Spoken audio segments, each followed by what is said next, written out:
حضور اکرم صلی اللہ تعالی علیہ وسلم کی رحمت کی یہ خصوصیات ہے کہ اللہ تعالیٰ نے اپنے محبوب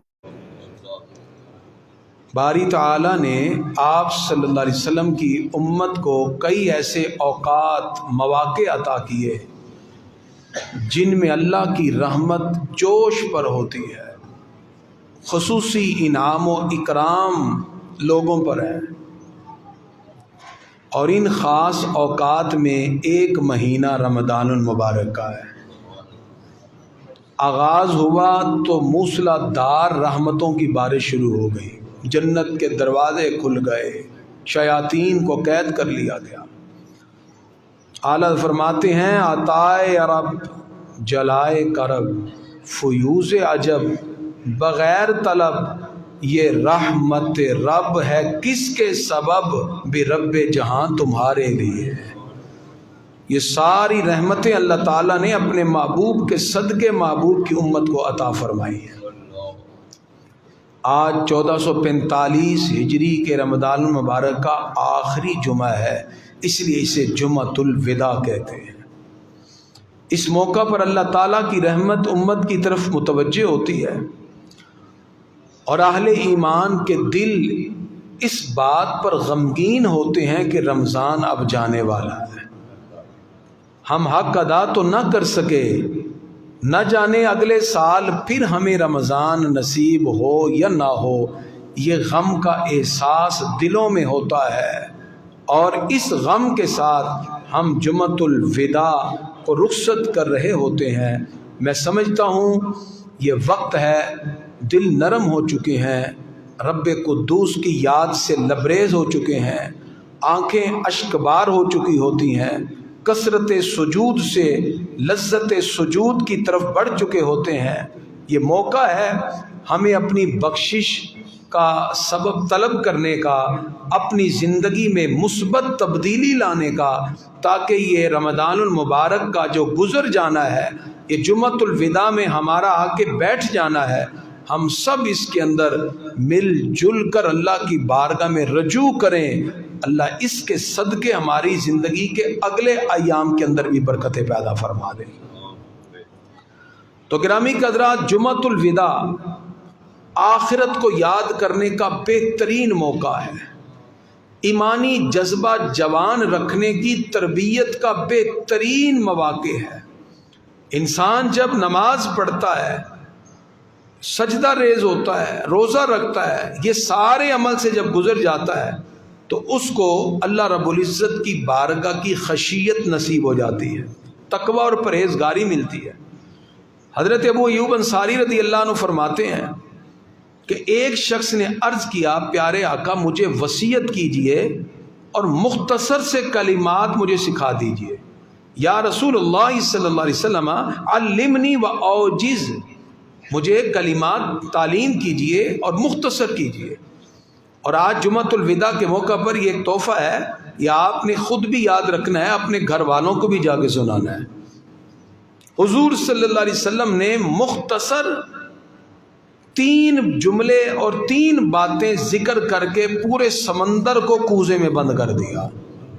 کتنے جملے جی؟ 3 جملے۔ سرکار فرماتے ہیں پہلی نصیحت تجھے یہ ہے، اذا قمت فی صلاتک، جب تو نماز پڑھنے کے لیے کھڑا ہو، فصلی صلاۃ مودع، ایسے نماز پڑھ جیسے دنیا کو چھوڑنے والا نماز پڑھتا ہے، دنیا سے الوداع ہونے والا۔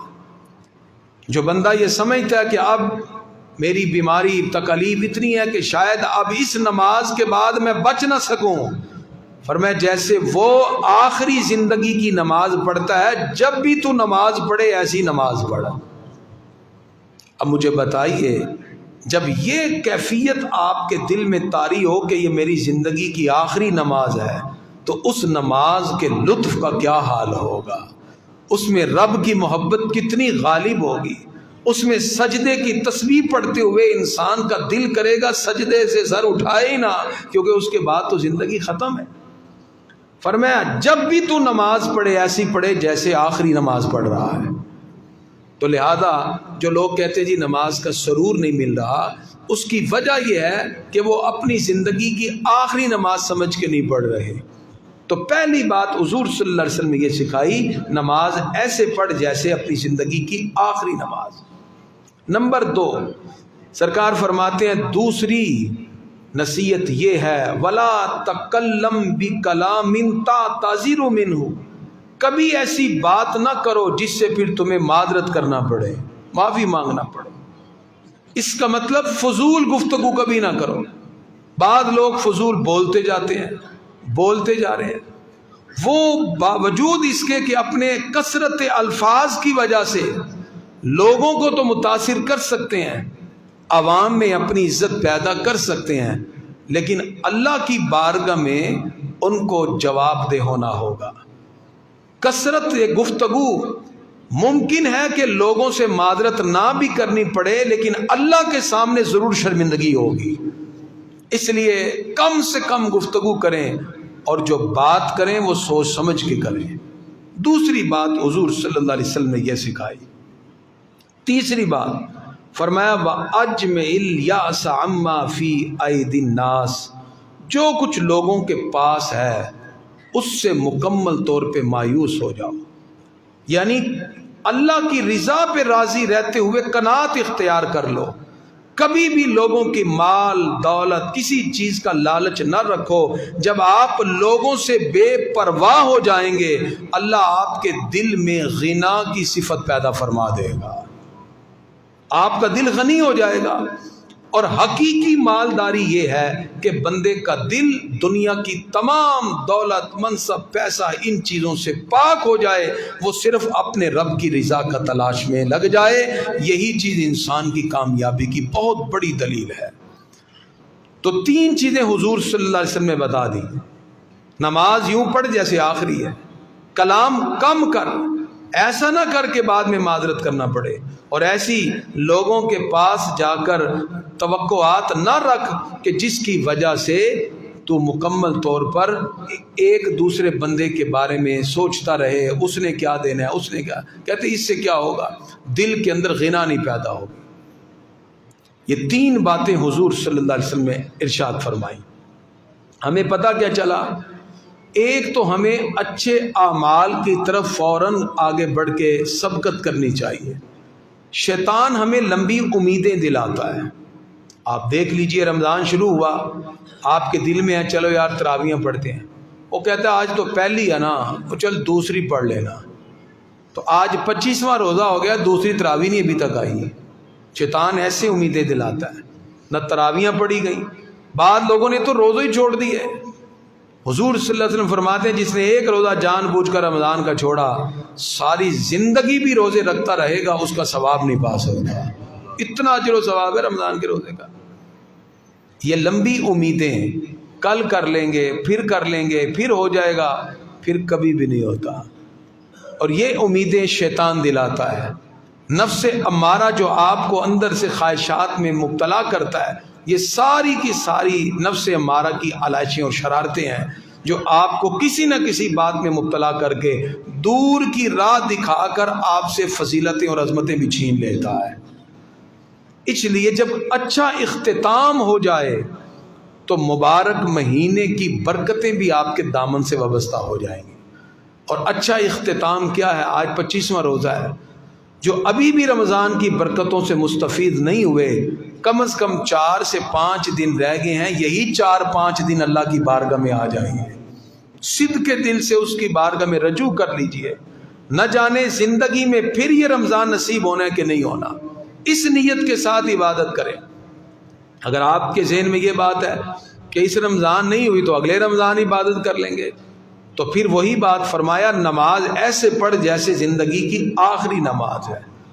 حضور صلی اللہ علیہ وسلم کوئی نہ کوئی چھوٹی چھوٹی بات سکھاتے رہتے تھے، اور یہ سیکھنے کا یہی طریقہ ہوتا ہے۔ جیسے ہم کبھی اذان کے بعد مسئلہ بتا رہے ہیں، کبھی نماز کے بعد، کبھی عصر کی نماز پڑھا کے مسئلہ بتا دیتے ہیں، کبھی شام کو، کبھی ظہر کے بعد۔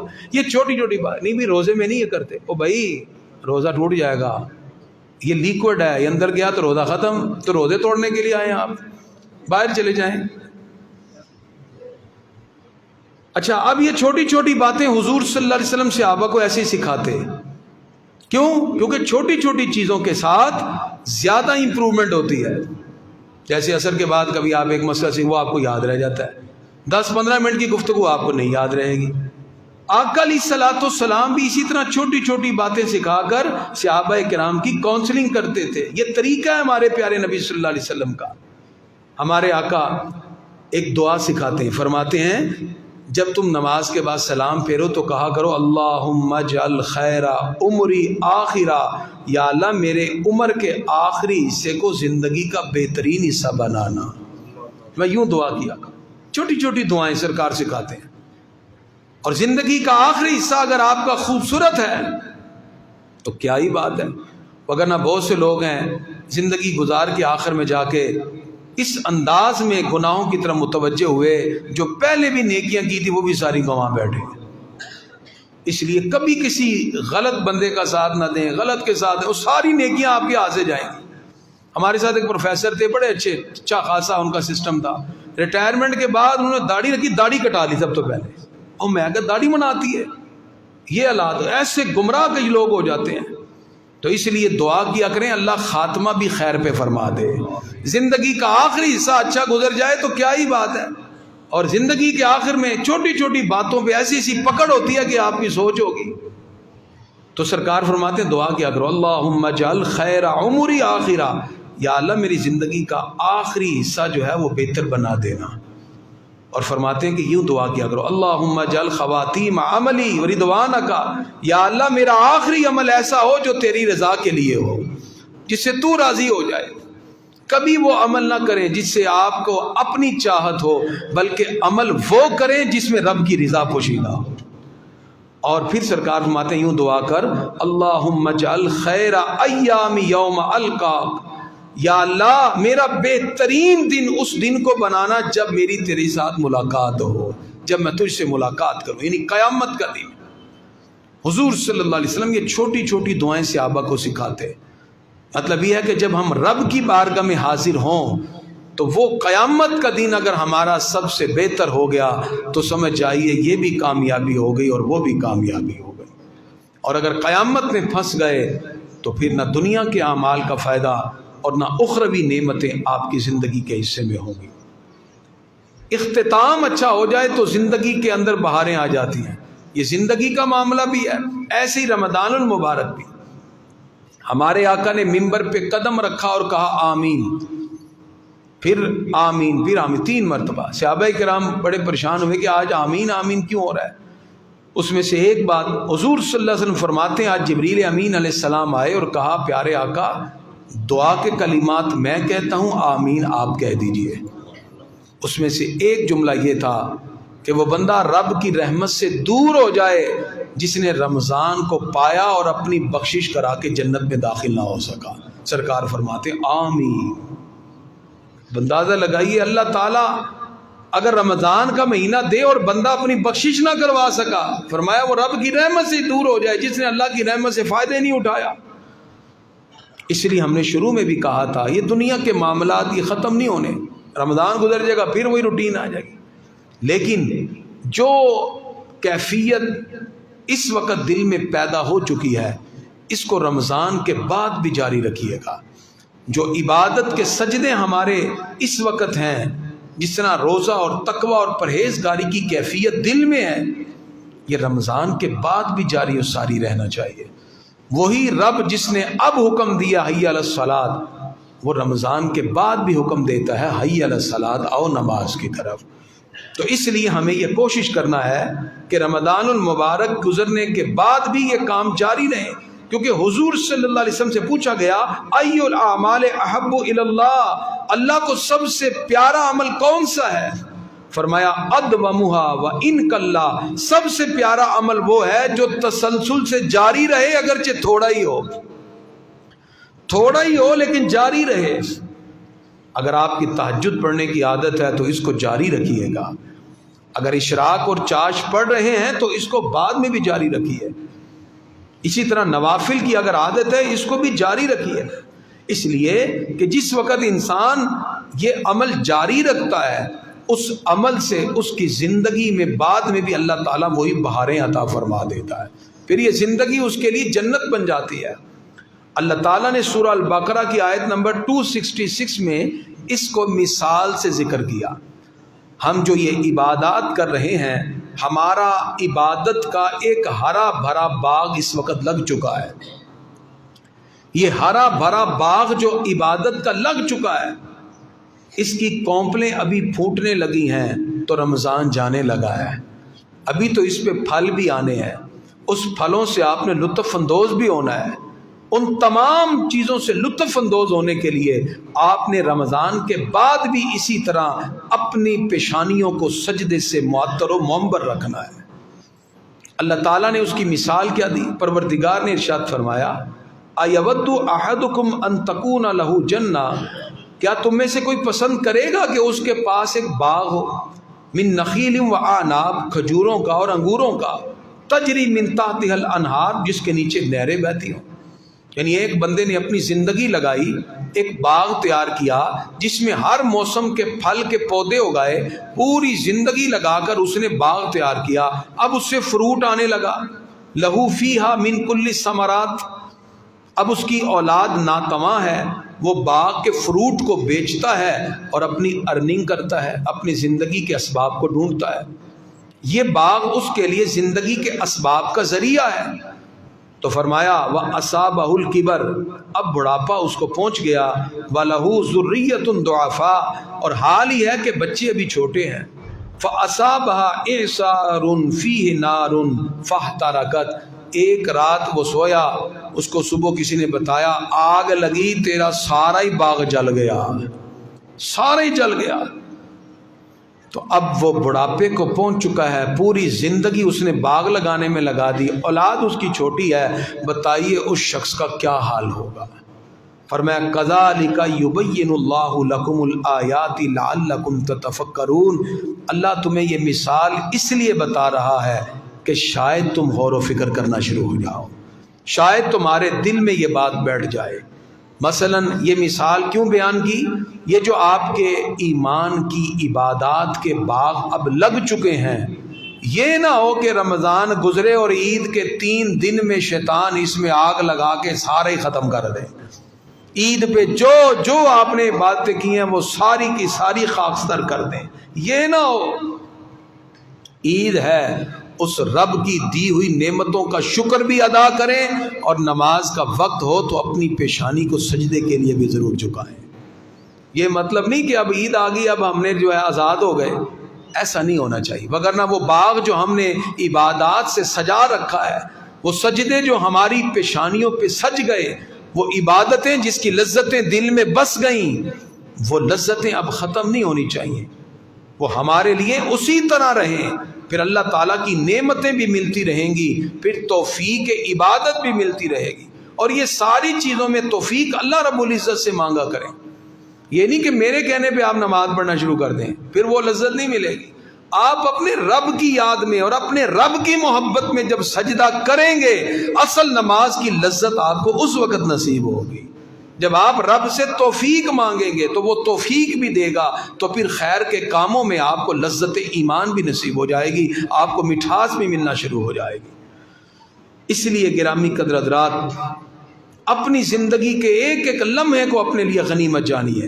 یہ وقت ہے، رمضان اختتامی گھڑیوں پر ہے، ابھی بھی جو رمضان سے فائدہ نہ اٹھا سکا، آخری 4 سے 5 دن خوب عبادت کیجیے، رب کی بارگاہ میں سجدہ ریز ہو جائیے، اپنے گناہوں سے معافی طلب کیجیے۔ اور اس جمعۃ الوداع کا دوسرا پیغام ہے صلہ رحمی، رشتوں کو جوڑیے، اگر کوئی ناراض ہے رشتوں کو جوڑیے۔ ہمارے آقا فرماتے ہیں لا يدخل الجنت قاطع، رشتے داری کو توڑنے والا کبھی جنت میں داخل نہیں ہوگا۔ اگر آپ سمجھتے ہیں کہ کسی کا رویہ آپ کے ساتھ مناسب نہیں ہے تو آپ بیک فٹ پر رہیں، بیک فٹ پر رہیں، لیکن ناراض نہ ہو، یعنی یہ نہ ہو کہ رشتے داری توڑ دیں۔ جیسے ہمارے ہاں معاشرے میں آج کل کہتے ساڑھا تے جین مرا نہیں موک گیا ہے، تو میں نے کہا پھر جنت میں بھی داخلہ ممنوع ہے، سرکار فرماتے ہیں، ٹھیک ہے نا۔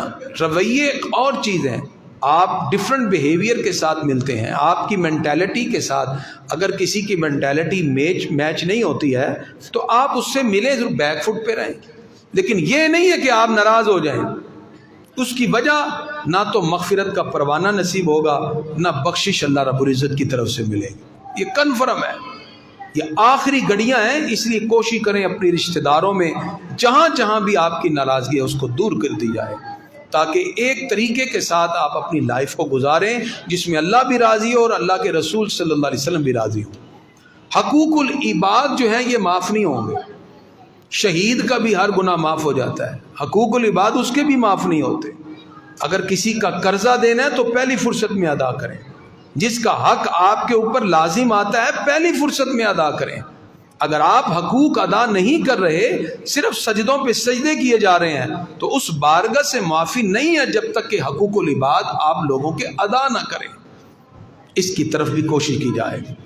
حضور صلی اللہ تعالی علیہ وسلم کی اطاعت کا جذبہ جب دل میں ہو اور اس کی بارگاہ سے توفیق طلب کی جائے تو اللہ تعالیٰ پھر نیکیوں کی توفیق بھی دیتا ہے، اور اس کے کرم سے ہوتا ہے کہ ایک بدکارہ پیاسے کتے کو پانی بھی پلا دے، اللہ تعالیٰ اس پر بھی جنت عطا فرما دیتا ہے۔ دنیا کی زندگی کیا ہے؟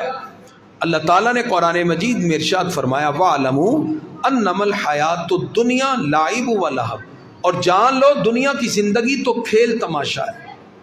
کھیل تماشا اس لیے کہا کہ یہاں صرف اور صرف کیا ہے، انسان آتا ہے اور اپنے معاملات کو سر انجام دیتا ہے اور اپنے ایک ایگزامینیشن سینٹر میں وقت گزارتا ہے، پھر اس نے دنیا سے چلے جانا ہے۔ یہ حقیقت نہیں ہے کہ یہاں دل لگا کے بندہ بیٹھ جائے۔ دنیا کی زندگی صرف ایک کھیل تماشا ہے، اس لیے انسان کو دنیا میں اتنی توجہ نہیں دینی چاہیے کہ اسے اللہ اس کے رسول کی یاد بھی بھول جائے اور وہ اس طرح دنیا کے معاملات میں مگن ہو جائے کہ اس کو رب کی بارگاہ میں پھر سجدہ جھکانے کا بھی ٹائم نہ ملے، سجدہ کرنے کا بھی ٹائم نہ ملے، پیشانی جھکانے کا بھی ٹائم نہ ملے۔ ایسا وقت نہیں گزارنا چاہیے۔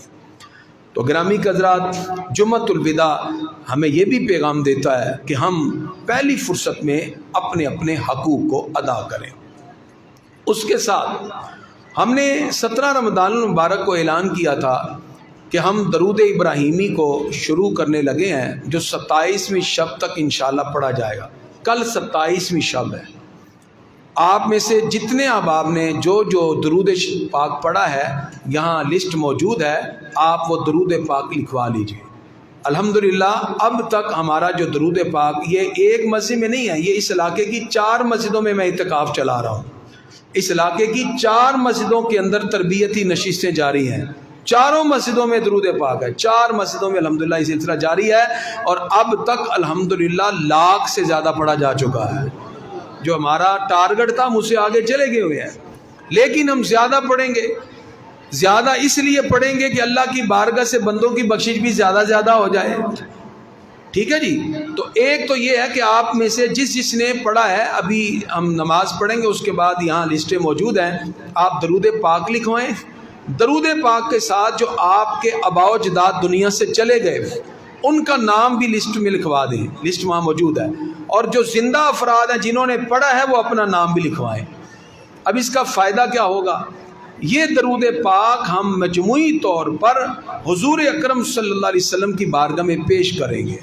ہر درود کی اپنی خاصیت ہوتی ہے، جیسے میں درود چشتیہ بھی پڑھتا ہوں، یہ جمعہ کا جو درود آج ہم پڑھیں گے انشاءاللہ عصر کے بعد اس کو بھی پڑھتے ہیں۔ وہ جو کنویں کا درود ہے، جو پھونکا تھا تو پانی باہر آ گیا، ہم وہ بھی پڑھتے ہیں۔ سارے درود کی اپنی خصوصیت، لیکن درود ابراہیمی کی یہ خصوصیت ہے کہ اس کے پڑھنے سے اللہ تعالیٰ مرنے والوں کی بھی بخشش کر دیتا ہے، زندہ افراد اگر بطور امانت رکھوائیں گے اللہ ان کی بھی بخشش فرما دے گا۔ تو ہم زندہ لوگوں کے نام کیوں لکھ رہے ہیں؟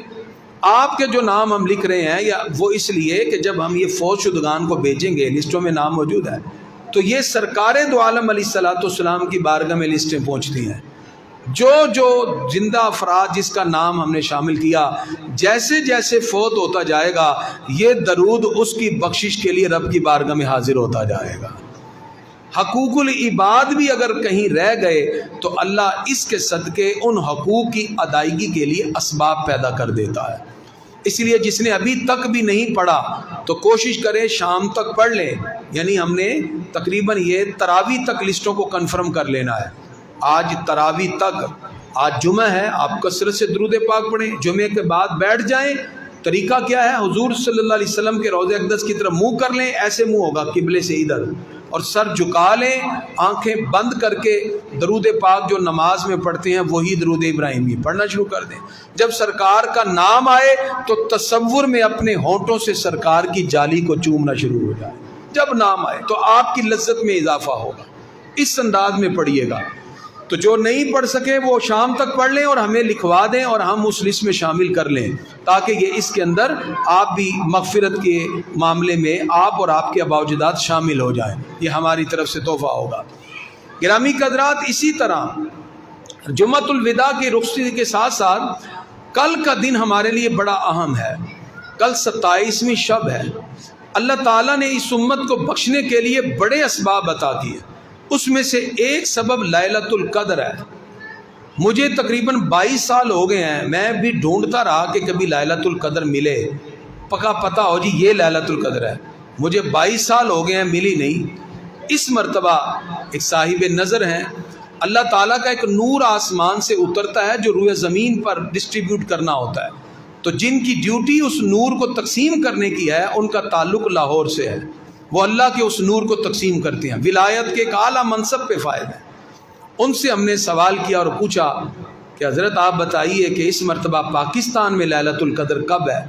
تو انہوں نے بتایا کہ چونکہ چاند ایک طرح کا نہیں ہوتا، زمین پہ یہاں ہم ظہر کی نماز پڑھ رہے ہیں، کہیں اس وقت مغرب ہو رہی ہے، کہیں اس وقت عشاء بھی ہو رہی ہے، کہیں اس وقت فجر بھی ہو رہی ہے، کہیں اس وقت افطاری ہو رہی ہے، کہیں اس وقت سحری ہو رہی ہے. پوری روئے زمین پر ایک ٹائم پہ سورج طلوع نہیں ہوتا. ٹھیک ہے نا؟ تو وقت کا فرق ہے. اسی طرح لیلۃ القدر بھی پوری روئے زمین پر ایک نہیں ہوتی.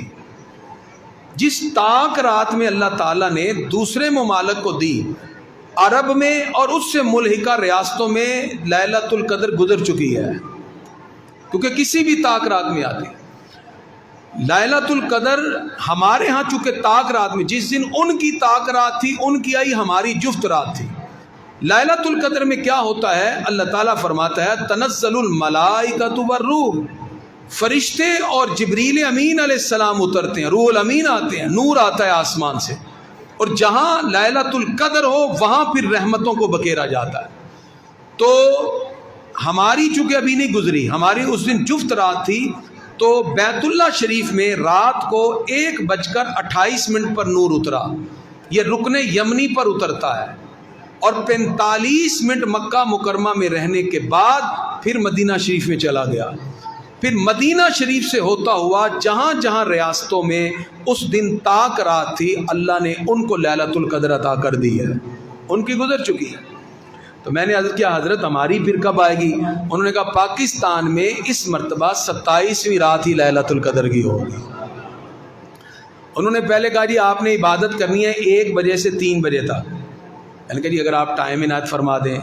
تو انہوں نے کہا جی 1:50 پر نور اترے گا، 1:50 پر نور اترے گا. پھر وہاں سے جب اللہ کی مشیت ہوگی، پاکستان، بنگلہ دیش، ہندوستان، جہاں جہاں ہماری طاق رات ہے اس رات یعنی کل والی رات میں وہ نور ہماری طرف منتقل ہو جائے گا.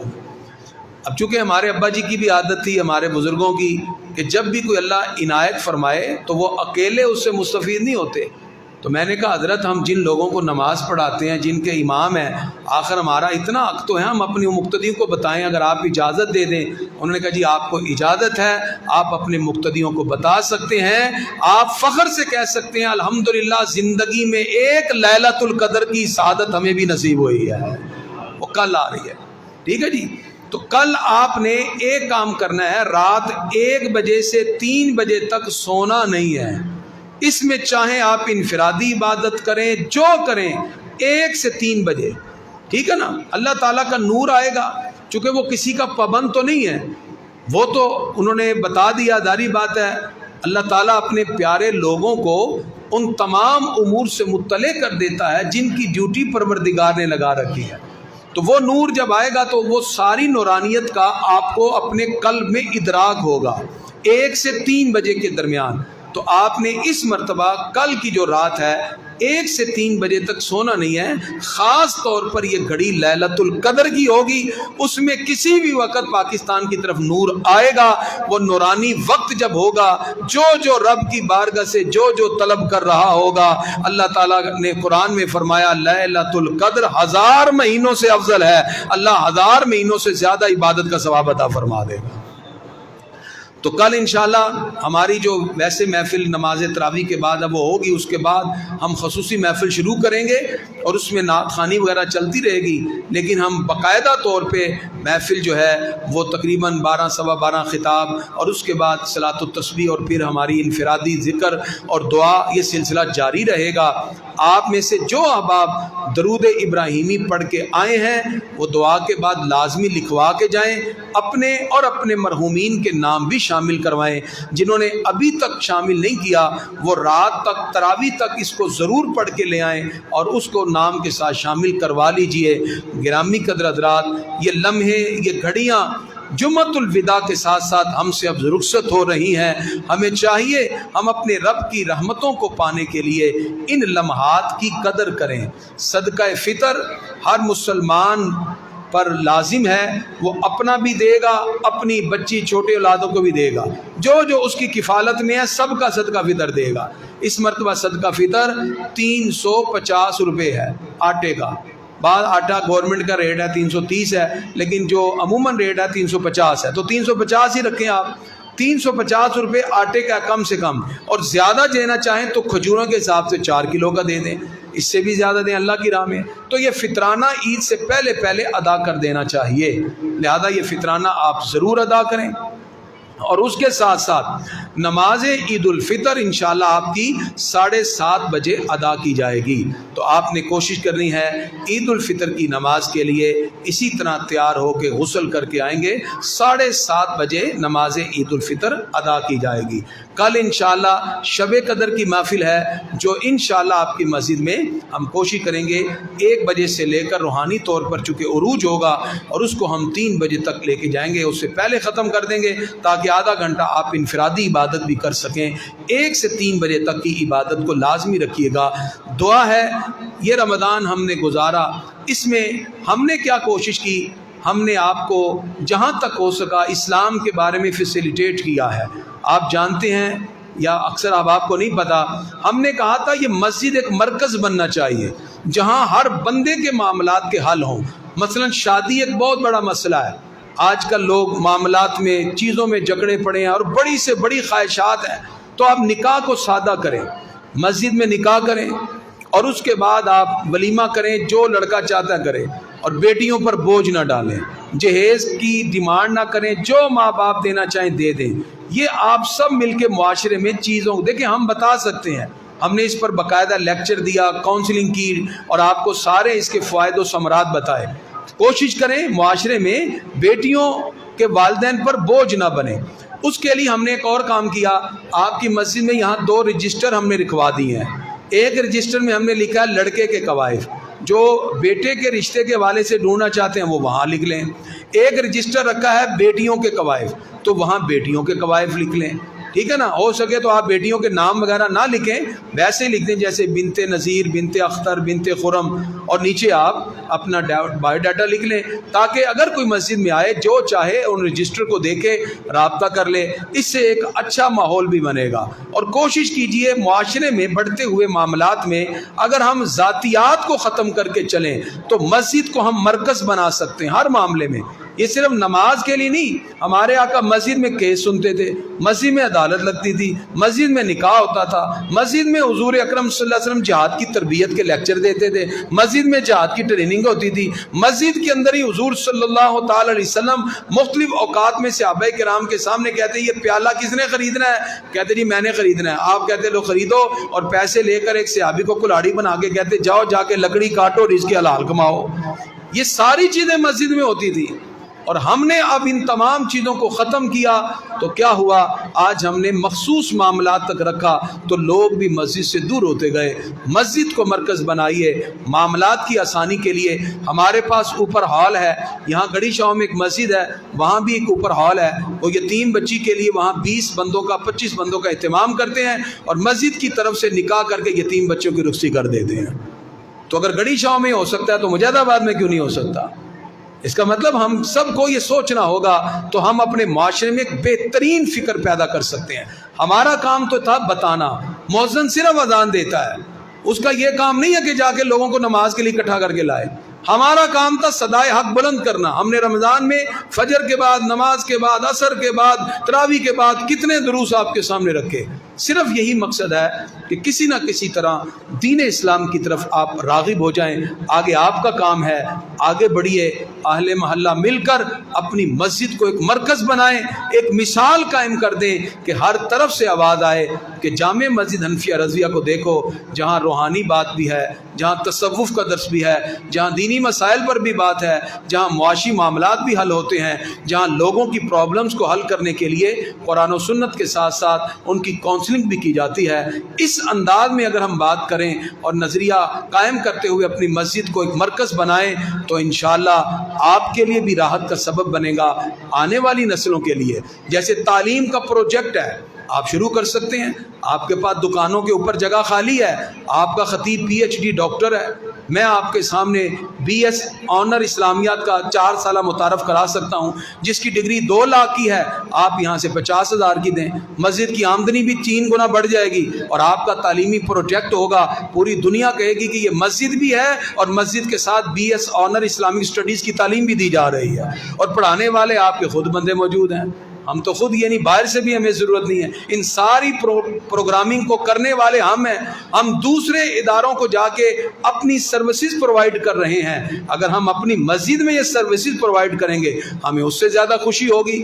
لیکن اس کے لیے آپ کو اجتماعیت کی ضرورت ہے، اس کے لیے ایک کریکٹر بلڈنگ کی ضرورت ہے۔ اپنے شعور و ادراک اور معاملات کو بہتر کیجئے اور مل کر اس نظام کو لے کے چلیں۔ چھوٹی چھوٹی باتیں اور مائنر چیزوں کو مائنس کیجئے اپنی زندگی سے، پوزیٹیو سوچئے، پوزیٹیو تھنکنگ رکھے۔ جتنا نیگیٹیوٹی کی طرف جائیں گے اتنے کام کے اندر کمی ہوگی، جتنا مثبت سوچ رکھ کے آگے بڑھیں گے اتنی کامیابی ہوگی۔ آپ مجھے بتائیے، بہت سے لوگ کہتے تھے ایئر کی رمضان چ کریمی صاحب کو کام نہیں ہونا، میں نے پہلے سے 10 گنا زیادہ کام کر کے دکھایا کہ نہیں؟ اور بولو تو صحیح، خواتین کا اجتماع ہوا ہے کہ نہیں؟ اذان کے بعد درس ہوا ہے کہ نہیں؟ نماز کے بعد درس ہوا ہے کہ نہیں؟ عصر کے بعد درس ہوا ہے کہ نہیں؟ تراویح کے بعد درس ہوا ہے کہ نہیں؟ مدنی مسجد میں درس ہوا ہے کہ نہیں؟ طلحہ مسجد میں درس ہوا ہے کہ نہیں؟ کھو علی مسجد میں درس ہوا ہے کہ نہیں؟ ہم تو 10 گنا زیادہ کام کر رہے ہیں۔ ہم کیوں نہیں پیچھے ہٹے؟ اس لیے کہ ہم نے کبھی لوگوں کو دیکھا ہی نہیں، ہم نے ہمیشہ رب کی رضا اور اللہ کے رسول کی رضا کو دیکھا ہے۔ دنیا ساری بھی مخالف ہو جائے، میں نے ایویں نہیں قرآن رکھ کے کہا تھا 7 طرف بندے ہی میرے مخالف ہو جائیں، محمد علی کریمی دین دی تبلیغ تو پیچھے نہیں ہٹے گا۔ ہماری رگوں میں قاری کریم الدین کا خون ہے، جنہوں نے غیرت کی بات اس منبر پہ کی ہے، اور انشاءاللہ جب زندگی کی آخری سانس اور اس جسم پہ آخری خون کا قطرہ بھی ہوگا، محمد علی کریمی رسول اللہ کے دین کا ڈنکا بجاتا ہی رہے گا، بجاتا ہی رہے گا۔ دنیا کے جتنے مرضی لوگ باتیں کرتے رہے، ہمیں اس کی کوئی پرواہ نہیں ہے، کیونکہ ہم نے دنیا کے لیے کیا ہی نہیں۔ لوگ جو مرضی کہتے رہیں، ہمارا کام صرف اللہ اس کے رسول کی رضا کے لیے ہے۔ اس لیے صدائے حق بلند کرنا تو ہمارا کام تھا، وہ ہم نے کر دیا، ماحول ہم نے آپ کو دے دیا، چیزیں پرووائڈ ہم نے کر دی، لیکن اب آپ کا کام ہے علاقے کے اندر مشترکہ طور پر اس کو لے کے آگے چلیے تاکہ نظام بھی بہتر ہو، رسول اللہ صلی اللہ علیہ وسلم کے دین کی بہاریں بھی آپ دیکھیں اور حضور صلی اللہ علیہ وسلم کے دین کا پیغام آپ کے بچوں تک پہنچے۔ مگر آج کی جو نسل ہے آپ دیکھ لیجئے، کوئی الحاد میں چلا گیا، کوئی ایتھیسٹ ہو گیا، کوئی ڈارون کو اپنا پیغمبر مان رہا ہے، اور کچھ ٹرانسجینڈر کیس کے معاملے میں آگے بڑھنے کی کوشش کر رہے ہیں۔ یہ تمام چیزوں کی اصلاح کب ہوگی؟ جب ہم دین کے ساتھ لوگوں کو تعلیم دیں گے، تو پھر مسجد جب مرکز بنے گی جہاں رسول اللہ کا دین بھی پڑھایا جائے گا، جہاں بچے با جماعت نماز بھی پڑھیں گے، جہاں حضور صلی اللہ علیہ وسلم کی تعلیم بھی ملے گی، جہاں دنیاوی تعلیم کے پیرامیٹر بھی بتائے جائیں گے، تو خود بخود معاشرے میں بہتری ہوگی۔ دعا ہے رب قدوس کی بارگاہ میں اللہ تعالی ہم سب کو قرآن و سنت کی تعلیمات کا درس عام کرنے اور اپنے آقا کی تعلیمات کو زیادہ سے زیادہ پھیلانے کی توفیق عطا فرمائے۔